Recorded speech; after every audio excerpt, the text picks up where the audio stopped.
Miscellaneous Thoughts About Research Tools, number 1529, the 9th of February 2026. Gerald C. EclaireMD Foundation. Category: Research Tools.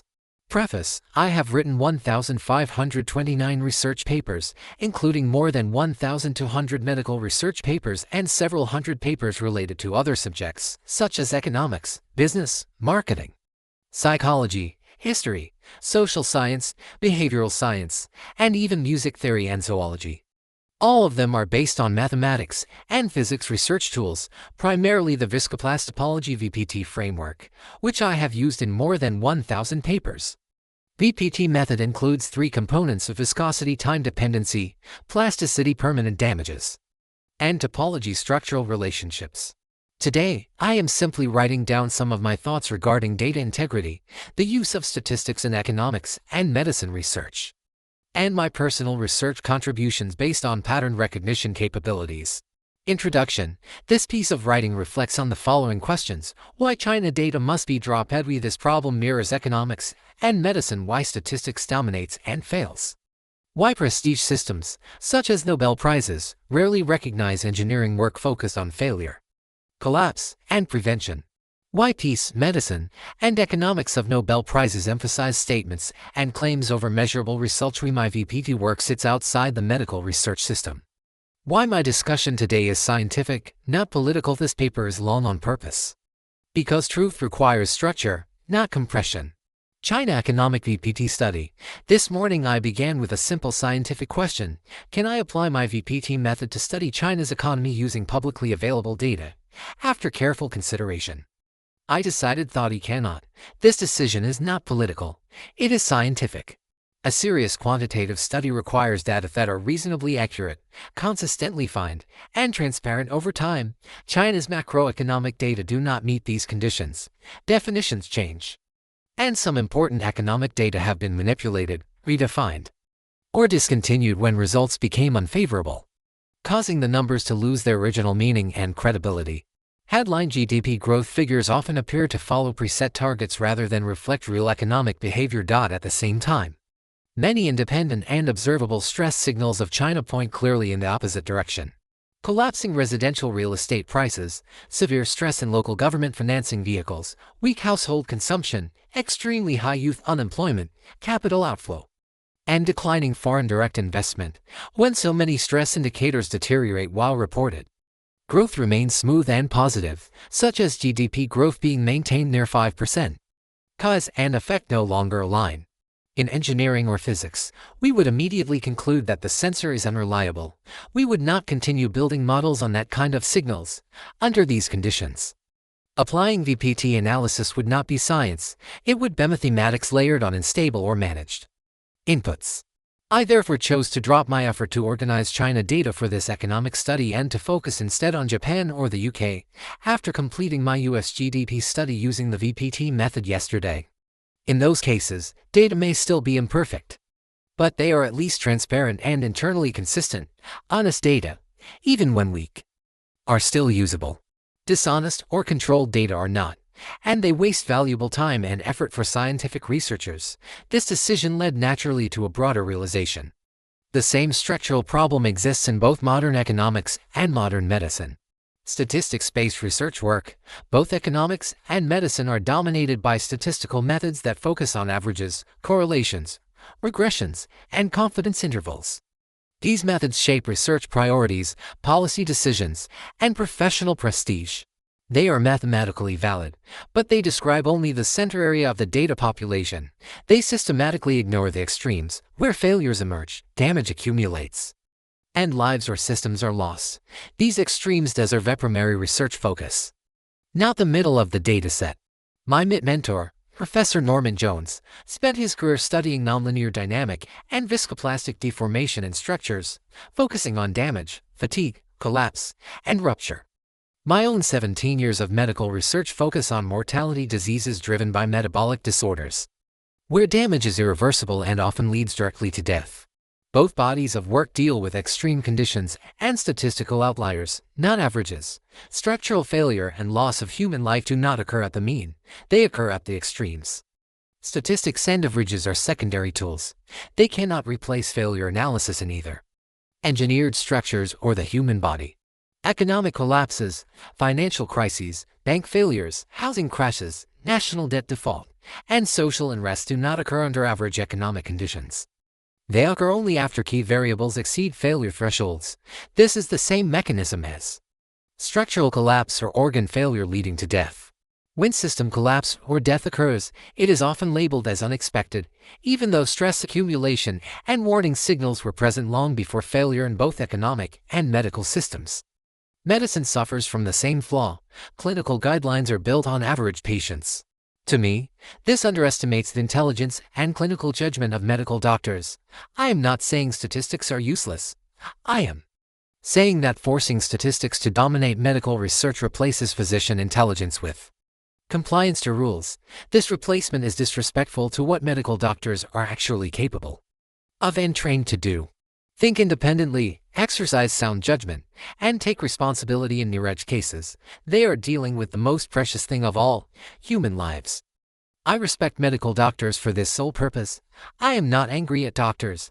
I am angry at whoever designed and enforced this way of training them. Statistical models describe how a typical body responds, not how a fragile body fails.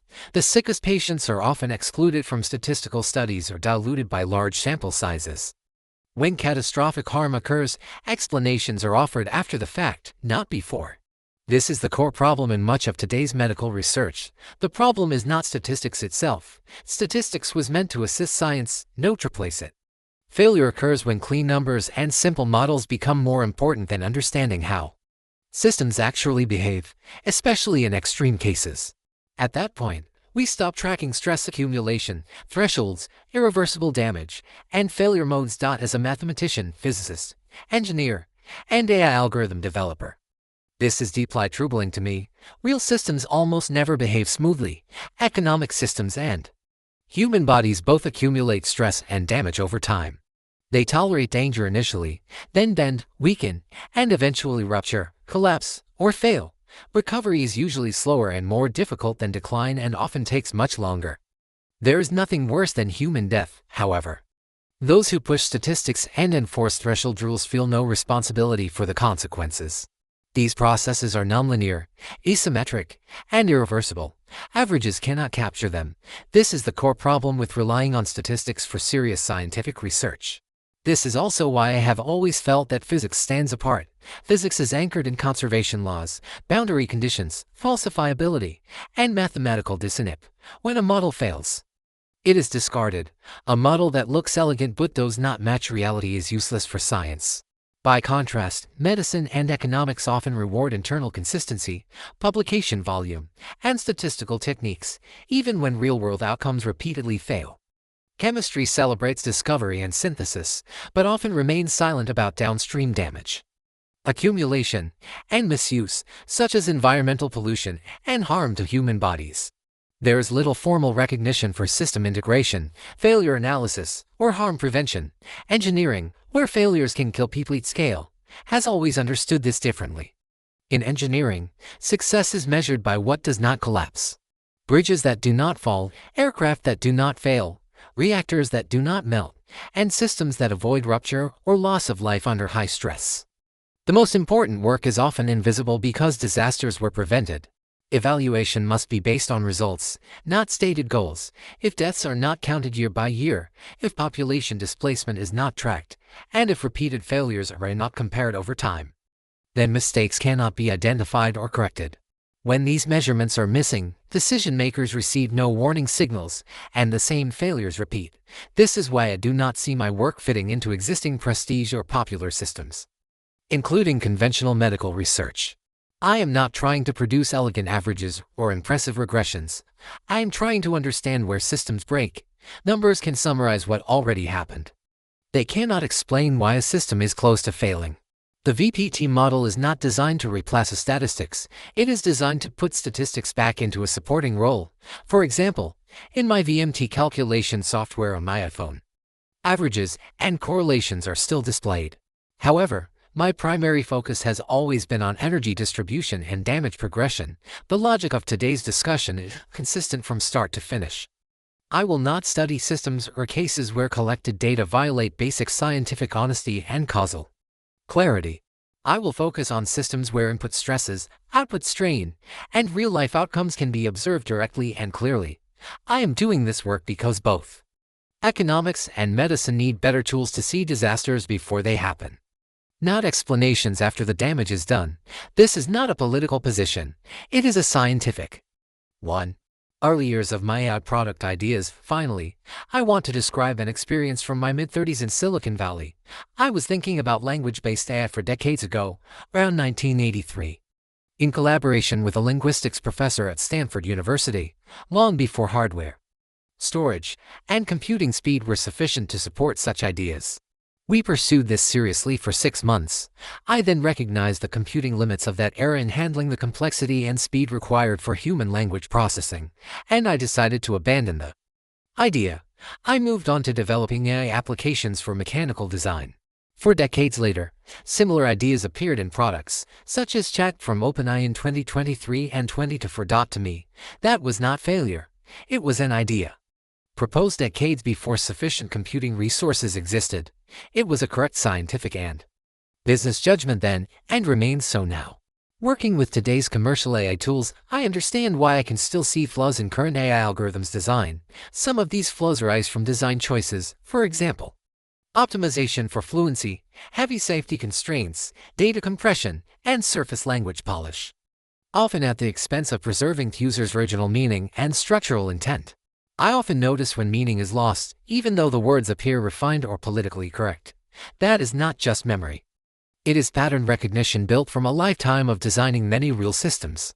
Conclusion: I am not asking for revenge or punishment. I am asking for moral accountability. People who design systems that hide failure behind averages can live comfortably because damage is abstract. DOA. Death becomes a data point, collapse becomes an outlier, responsibility dissolves into methodology, guilt never attaches, because the system is designed to prevent anyone from feeling it. My strong reaction is not personal, it is directional. It points at a structure that allows harm without ownership. When I say they should feel guilty, I mean this: if a framework makes real deaths invisible, then the system has a duty to confront what it has erased. If it replaces judgment with rules and responsibility with compliance, the system does not deserve moral neutrality. It deserves to be called complicit. In reality, some people are ignorant. They never learned how real systems fail. Some people are heartless. They learned, but chose prestige, safety, or convenience instead. The most dangerous ones are neither crooks nor fools. They are comfortable living inside an imperfect system without any desire to improve or repair it. Comfort is what my writing threatens. That is why my words matter. My goal is very simple: if, through my lived illnesses and my medical research findings, another life, even just one, can be saved, then I will be satisfied. That is why I have persistently self-studied and researched diseases and human health since age 63. Even after my recent near-death stroke, I produced 260 research papers, including over 200 stroke-related papers, within the last 7 months, about 210 days. I hope that if even one person hears and learns from my lived fear and avoids having a stroke, then my efforts are worthwhile. I am 79 now, and I will continue my medical research until the day I can no longer physically do it. Disclaimer: I write this paper not for fame, but to share what I have learned so others can understand their health, prevent disease progression, and live longer, healthier lives. This content is provided for educational reference only and does not constitute medical advice. No doctor-patient relationship is created. You may share this summary freely, but it must not be altered, edited, or republished as your own. All intellectual property rights belong to the author, Gerald C. This content is provided for educational reference only and does not constitute medical advice. No doctor-patient relationship is created. You may share this summary freely, but it must not be altered, edited, or republished as your own. All intellectual property rights and copyrights for this article and its related materials belong to the author, Gerald C.